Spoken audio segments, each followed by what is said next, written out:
From Washington, the McLaughlin Group, the American original. For over 3 decades, the sharpest minds, best sources, hardest talk. Issue 1, policing the police. The sense that in a country where one of our basic principles, perhaps the most important principle, is equality under the law, that too many individuals, particularly young people of color, do not feel as if they are being treated fairly. In Missouri, a grand jury has decided not to indict Ferguson police officer Darren Wilson in the shooting death of Michael Brown. And in New York City, a grand jury has decided not to indict Officer Daniel Pantaleo in the choking death of Eric Garner, a loiterer selling cigarettes who police said resisted arrest. Unlike in Missouri, the death in New York was recorded on a cell phone, with Garner resisting the chokehold with a repeated cry of, "I can't breathe, I can't breathe." I can't breathe, I can't breathe. The scene appeared to have lasted at least 4 minutes. With protests across the nation, President Obama is now proposing new steps to improve the relationships between police forces and those they serve. Earlier this week, the president announced the creation of a task force to consider what reforms could be pursued to address the emerging trust deficit in America's police community. The president also reaffirmed that he will introduce greater controls on military weapons for police forces. And that's not all. The president is also looking to new technology. I'm going to be proposing some new community policing initiatives that will significantly expand funding and training for local law enforcement, including up to 50,000 additional body-worn cameras for law enforcement agencies. Police body cameras have already spread around the nation, and the results are encouraging.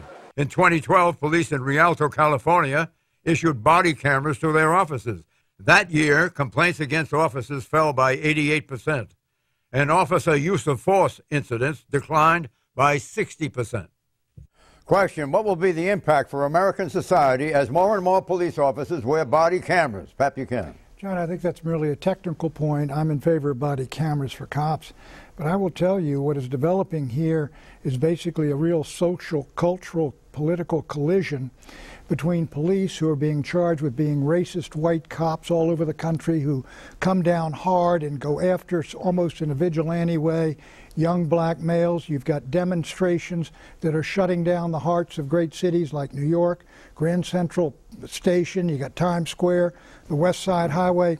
What is happening, John, is I think, is a real coming war on the cops being pushed by the left wing of the Democratic Party. It's going to backfire on them. It's going to bite them. It's going to divide this country. And it reminds me, frankly, of what I saw in Grant Park in Chicago in 1968. Police unions generally endorse these cameras, but civil libertarians have real problems with them. What do you think, Eleanor? I think the track record on these cameras is good. New York was already on record accepting the cameras. They're just now moving them up by a couple of weeks. I think this is the age we live in. Everything is recorded. I think if there's any danger, maybe cops will feel over-scrutinized and they'll back away from the communities where they're needed the most. But I don't think there's any evidence of that happening either. And this isn't the left wing of the Democratic Party, you know, pushing against the cops. We have seen this before in the 90s. President Clinton ordered a task force. Eric Holder was in the Justice Department then. You saw the same kind of disparity in how communities of color were being treated. President Clinton called for 100,000 cops on the street. That was for all communities. That was very popular. And I think the tape in Staten Island has jolted not only black America, but white America. What happened there was inexcusable, and there is a pattern of this excessive force. The 12-year-old kid in Cleveland killed in 2 seconds. The Justice Department probe, which started a long time ago, is now going in and taking over the Cleveland Police Department. This is happening. We can't ignore it. And a lot of the change has to happen at the level of police departments themselves. They have to represent the community. They have to go into the community. Yeah. cameras on police officers will have a chilling effect on free speech. Do you understand? I understand, but You believe it? No, I don't believe it. I think now in today's society, I mean, we have, you know, a lot of people who carry cameras on themselves. Cyclists is a good example, recording their interactions. In the public arena, there is a compelling state interest, and it's reflected by the statistics for police officers to record their interactions, both to back themselves up as evidence in court if they, you know, eventually bring someone to a process of a charge, but also to protect the individuals in question who are being interacted with the police, to give them confidence that if they feel they are abused, they have a legal recourse that is forensic in nature. Eric Garner is the man who died because of throat constriction.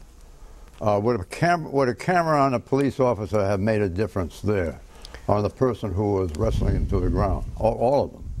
You know, you can't really know. You know, the fact is that it may have, and on the other hand, it all depends on what the direct interaction, physical interaction was on the scene.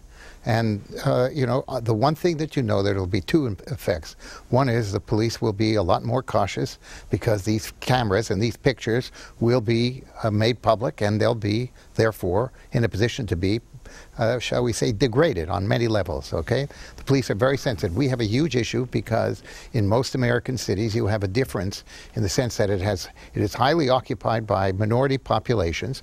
The police are not highly represented in terms of minority populations, and you have that sort of being a part of this whole mix between the police and the people who are in the center. People now complain about Google Glass or overhead drones with cameras being intrusive. Wait until every police officer in the country is a walking drone, photographing and archiving your every move. Would you like that? No, I wouldn't, because then you have a different kind of situation. Where you do want it to be is after, if there is a conflict or a confrontation between the police and the citizenry in some kind of serious way. Just to photograph everybody walking around living a normal life, that's against us. I think you're losing the main point. Main issue, second issue, I think Darren Wilson and Ferguson was slandered and smeared, and it turned out Darren Wilson, that cop, was in the right. He was not indicted. Now, this is a much tougher case with Garner. But, John, the guy had asthma. He's 350 pounds. He had diabetes. He had a heart disease. He was not choked to death. He was not strangled. They sat on his chest. But those officers did not go there to injure him or to kill him. They went there to arrest him, and they were responsible. That was responsible for his death. But the idea that this was a murder or some kind, or that they're racist cops, there's not a scintilla of evidence to back that. How does this back into the question of cameras on cops? Well, John, the camera wouldn't have helped if we had a camera on that whole scene. We saw it. Yeah, he was apparently selling loose cigarettes. That is not the kind of act that warrants 4 policemen landing on you and choking you. Besides, the chokehold is illegal in New York. If that policeman had been wearing a camera, maybe he wouldn't have done a chokehold. It's against police. It's against police. It was against but not, it's not illegal. I mean, there are real issues, though, in the sense that there are police community trust developments that need to be addressed, and see the protest movement. But at the same time, one of the big issues here is that the vast majority of crime that is concerning here is young black men killing other young black men. And we need to face up to that. There's a problem in this society that people do not want to touch those issues because they want to be racist are obvious, but talking about that is that needs to be addressed. Suppose a police officer makes a prudential judgment and he goes up here and he turns off the camera. Okay. And then he proceeds to act. Well, they call him in and say, "Why did you turn off your camera?" Right. That would be a prima facie case, and he might be doing. No, I didn't turn it off. It went off by itself because of the attack on me. What we need, John, and what we don't have is reliable statistics on how many folks are killed by cops each year. What are they minorities? How much crime is done by African Americans each year? How much interracial crime? The Justice Department should report all of these figures every year. We don't have a lot of those figures because the police departments do not want to report those figures. Not on the number of killings of black men, because they've been looking for those statistics. I suspect when these cameras spread that the police will gain a better reputation. Is Obama turning America into what's the word we want to use here? A surveillance state. Obama's not doing it, but it is happening. It's happening because of the technology, the drones, cameras. They captured that scene out there in Staten Island. Oh, drones are just apple pie compared to what we're talking about now. a policeman with these cameras on? They've got them Yeah, right that's there. good. In a Do you number want of people- departments. What are you talking No, about? yeah, there are cameras everywhere. The cops themselves are not upset about getting cameras. I mean, I think they see that as a way to vindicate themselves. They're not going into this thinking they want to commit wrongdoing. Cameras are positive, and excessive force against unarmed black men has yielded a number of really egregious incidents. Even in Ferguson, Michael Brown did not deserve to be killed. Michael Brown tried to grab Darren Wilson's gun out of the car. That often happens to people if you grab a cop's gun. So you're defending this? I defend Darren Wilson. He was smeared. I'm not saying the guy can't live. He didn't do anything really wrong unless somebody finds out. You remember how about a shot to the leg or the arm instead of the They're head? taught to shoot the main body man. Teaching. Yeah, I'm not telling you too much trouble to focus on him. John Poindexter. Total information awareness. Remember all of that? Yeah, he's a good friend of mine. He was a national security advisor for Ronald Reagan. You saw how far that went. Well, he had a lot of brilliant ideas. He was over at DARPA. He went to jail, didn't he? Some brilliant. What do you think on this exit question? No, I don't believe so. I don't think we're turning into surveillance state. There's too many people talking here, and I'm inspiring it, unfortunately. Very quickly, I think American surveillance state is not an issue here as much as it in Europe. We do not have domestic intelligence services. There are protections under the rule of law with criminal warrants that people really do not realize. I mean, Europe is much more stringent on that. And I think police body cameras is a good thing. I think it will vindicate the police. It will make bad police officers, it will push them out, and it will give people more confidence, which in American society is crucial. Well, I mean, I actually welcome the idea of having the police photographed or have cameras on them. It's just going to change it for a while, and then we'll see what happens. But the real issues here are, frankly, what seems to be a natural hostility between certain communities and the police. And, you know, that's been going on for a long time. We have to be candid about that. Well, and minority communities don't hate the police. They hate the way the police treat them. This us versus them attitude. And I think that's going to take time to change. The president is on the right track. Well, limited usage, okay. Otherwise, no. Issue 2, Afghanistan forever? 2014, therefore, is a pivotal year. Together with our allies and the Afghan government, we have agreed that this is the year we will conclude our combat mission in Afghanistan. The number of Americans that have been killed in Afghanistan is over 2,200. And the number of Americans wounded in Afghanistan is more than 19,900. Last May, it seemed that Commander-in-Chief Obama was determined to end America's longest war. Where we are now? Well, alas, not so fast. The Commander-in-Chief has decided to extend the U.S. combat operations in Afghanistan into 2015. Here's an excerpt from the New York Times. Quote, Mr. Obama's order allows American forces to carry out missions against the Taliban and other militant groups threatening American troops or the Afghan government. This new order also allows American jets, bombers, and drones to support Afghan troops on their combat missions, unquote. Question, why has President Obama flip-flopped on Afghanistan? What changed since last May when he went to Afghanistan and declared that U.S. combat operations would end at the end of the year? I think what's changed, number one, is Iraq with the withdrawal there and the consequence that's had in terms of losing influence with political interlocutor relationships, but also losing capability to smash groups like ISIS.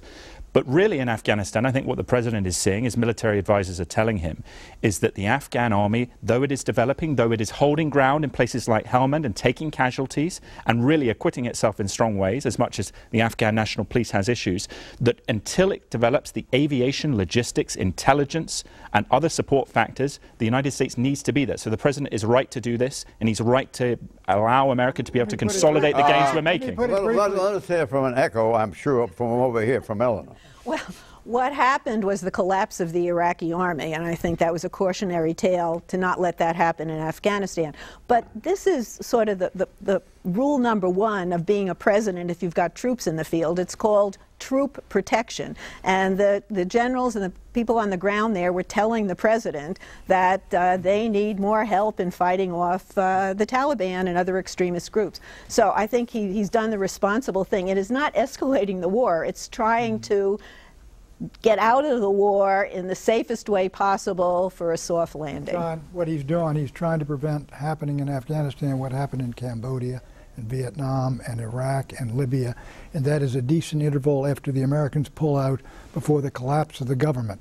I know a lot of folks who are deeply pessimistic. The Taliban, whatever you say about them, tough, resourceful, brave, willing to fight and die, bombing people in Kabul right now. If we pulled out immediately and fully, I think that place would go right down. No. And frankly, it's hard to be very optimistic in the middle term. He was never going to pull out immediately and fully.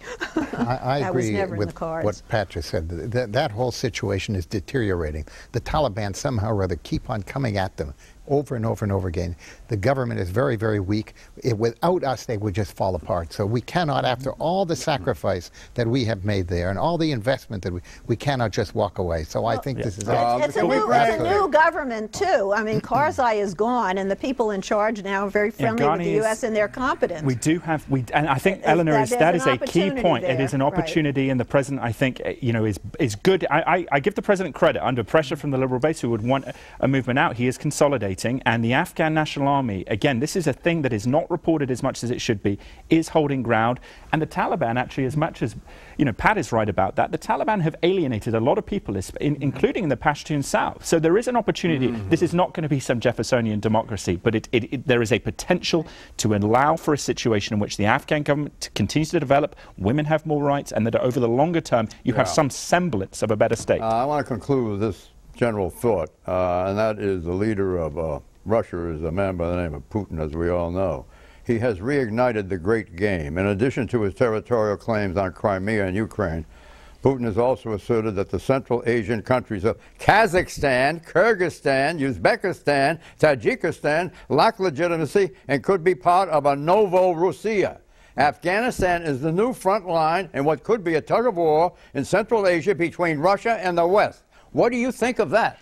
I just do not underestimate anything that Putin might do. I do think, frankly, he's in trouble now, and he may want to shift some of his, shall we say, aggressive resources to that part of the world. But after all that we have been through in Afghanistan, we can't just walk away from it. Well, no, we're not going to walk away from it. We're going to be present there in order to inhibit this acquisition of an enormous amount of property by Vladimir Putin. I agree. That's why I understand that. This is a new dimension to it. I agree with that. Afghanistan was a killing field for the Russians. Remember, they're not going to go back in there again. I'm not saying they're going to go back in. I'm going to say Afghanistan, under our tutelage, will serve as something of a bulwark to prevent him. Vladimir Putin. You understand that? Okay. Vladimir Putin's not going into Central Asia. Issue 3, oil and al-Badri. We are going to produce 30 million. Why you people are concerned about our production? Why you are concerned? Doesn't that will, if the price will come down, doesn't that will help you to fill your car? Why you are concerned about this? Unless you are a trader, but if you are a journalist, that's good for you. OPEC Secretary General Abdullah Salam al-Badri engaged with journalists at last week's Organization of the Petroleum Exporting Countries at their OPEC summit. OPEC consists of 12 oil-producing nations. They are Algeria, Angola, Ecuador, Iran, Iraq, Kuwait, Libya, Nigeria, Qatar, Saudi Arabia, and the United Arab Emirates and Venezuela. OPEC is a 54-year-old cartel that regulates the volume of OPEC oil output, which in turn makes oil pricing go up and go down. The basic intent of this fluctuation is to maximize the economic interests of OPEC members. But last week, OPEC decided not to reduce oil output in response to plummeting oil prices. Here's how Secretary General al-Badri explains OPEC's decision. We have to wait and see and review the market very carefully, and then maybe we need to wait for some time to really have the real trend. Is it a blip or fundamental changes? Question, what's behind OPEC's decision to keep its current oil production at the levels they now are? The Saudis are the man in charge. It's just killing Venezuela, it's killing Russia, it's killing Iran. For one thing, Iran is, the Saudis want to bring them down. Secondarily, if they let the price drop to, say, $60 a barrel, that makes shale oil in the United States, which the Saudis are terrified of, that makes shale oil, a non-economic investment, and so they're doing both. Secondly, they're not going to cut production because they know the other OPEC countries will sneak in, cheat, and take their market. And so they're riding this out. They've got the whip hand. They don't trust each other. It's every oil baron on his own, and so they're going to let the price go down. And that lower price is a huge transfer of wealth in this country and at the gas pump. It's terrific. Every penny that drops at the gas pump translates into disposable income for a lot of Americans. Good American terrific. Okay, quick. 2 points here, opportunity. I would disagree slightly with Pat. I think actually shale oil, especially with the U.S.-produced oil, has a profitability level that the Russians are not going to be able to undercut, or OPEC, but also this... You are right on the money. Shale is a terrific source, and it's just becoming known. Yeah, and we need the president to get behind it. It can be played at a card at this big oil game. Mort. Yeah, absolutely. It's a huge oil game. For one, as you say, shale oil resources in the United States have just been exploding in terms of our ability to translate that into energy. Secondly, it weakens countries like Russia, because they're so dependent on this thing. So it's going to be a huge transfer of wealth and therefore power. Beautifully stated, Mort. Issue 4, Retail Revolution. It was a bust. Weekend sales fell from over $57 billion in 2013 to $51 billion in 2014, a $6 billion plunge. With the national economy upticking, Thanksgiving sales were expected to uptick also. Instead, sales downticked. Major retailers reached for their crying towels. The stock markets swooned with spluttering share prices. Question, what's behind this apparent misery that day after Thanksgiving, and what does it augur for Christmas sales? It's internet sales, John, and they're growing and growing and growing. And a lot of us like them because we buy our books and things like that, but there's a tragedy involved here. And that's going to be the loss of neighborhood stores and shops one by one. And that's why you're seeing this drive to put sales tax on internet sales and let the states do that. There's a real political battle in the Congress. So this is a good thing, and frankly, it's a sad thing, but it's, progress, and progress isn't always beneficial. He wants to see the preservation of brick and mortar. You understand? I think we all would, but I think malls are on their way out. I don't think there's been a new shopping mall built in this country in the last 10 years.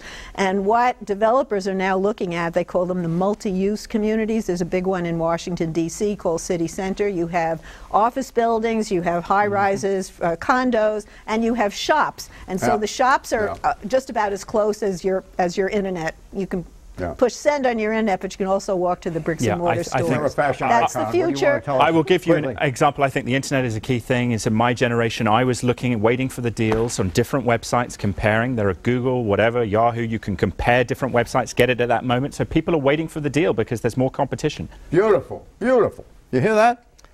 Buy it on the internet. He's absolutely right. It's going to transform retail shopping in this country to a dramatic degree. It's going to reform and drastically change the whole range of buildings that are going to be built, not just shopping centers, but office buildings, etc. It's all going to change because of the role of the internet. Are you going to try to get in on this deal? You with all your buildings? I want to make sure I don't get in on this deal, John. Going to stay brick and mortar? I'm into brick and mortar for a lifetime. There's no question about that, John. Can you survive? So far, so good. So far, so good, Mort. Okay, so long shopping as we knew ye. In-store Thanksgiving sales were down in 2014, but internet sales were up. Online sales increased 14.3% on Thanksgiving Day, and on Black Friday by 9.5%. Also, staggeringly, Black Friday sales via cell phones were up 28%. Americans are now choosing to shop online, as we've noted here, rather than in-store. This begs the question, is the internet to brick-and-mortar stores what the asteroid was to the dinosaurs? It is what Walmart was also to the brick and mortar stores, these great big things that destroy the little stores. And you grew up, you know, that neighborhood we both lived in, which is wonderful. My father had a deli, and when the first supermarket opened, he said they'll never survive, people want service. Well, people want service, but they want cheaper prices. Where was the deli? In Queens, well, Brooklyn first, then Sunnyside, Queens. Were they emigres? They were, yes. Do you know where they came from? They came from an island in the North Sea called Fohr, F-O-H-R, with an umlaut over the O. And they came through Ellis Island, and I have their names on the wall of Ellis Island. Have you visited Fohr? I have. What did you think of it? It's wonderful. It's like a trip back to a century ago. It's cobblestone streets and thatched roof houses. I have visited Fohr. Would you believe it? You have? Beautiful. Well, how did they let you get away? I think one of the things that will happen here is that there will be a place where people, if they feel the neighborhood, they have a connection there, they will continue to go. But if you look at, for example, Apple, with Apple stores, with a lot of people in store with a technology product that could otherwise be sold online, people still go there because they get that experience that you always keep learning. And I think Microsoft, other companies will... They go to the store, they get the spiel, and then when no one's looking, they start ordering it on their... But you have to... What did you think of that? I don't do that. Well, the one thing that I am convinced of, since I happen to be involved with the Apple store in New York, it's only the single most successful retail store in the country on every level that you could think of, and their sales are not going down, they're going up. They rent from you, don't they, Mark? Yes, they do. That's one of the reasons why I like them. That's one of the reasons why you want sales to go up. I am very proud of their sales, which they report. On a larger scale, do you think it's a good phenomenon or a bad phenomenon? It's an inevitable phenomenon that the retailing is going to change, just as newspapers have changed and products of that sort have changed. There's no way of avoiding it. But malls are so good you can meet people. False prediction, yes or no, the price of gasoline will fall below $2 a gallon before July 4th, 2015. Yes or no, Pat? Dream on. Ella? Yes, it's $2.15 in Maryland. No. No. What is it in New York? It's 2.25 to 2.5. Do you follow the price of gasoline? Well, why not? Well, you got 4 different chauffeurs. Oh, I see. That's the reason. But you still follow it. The answer is yes. Bye-bye.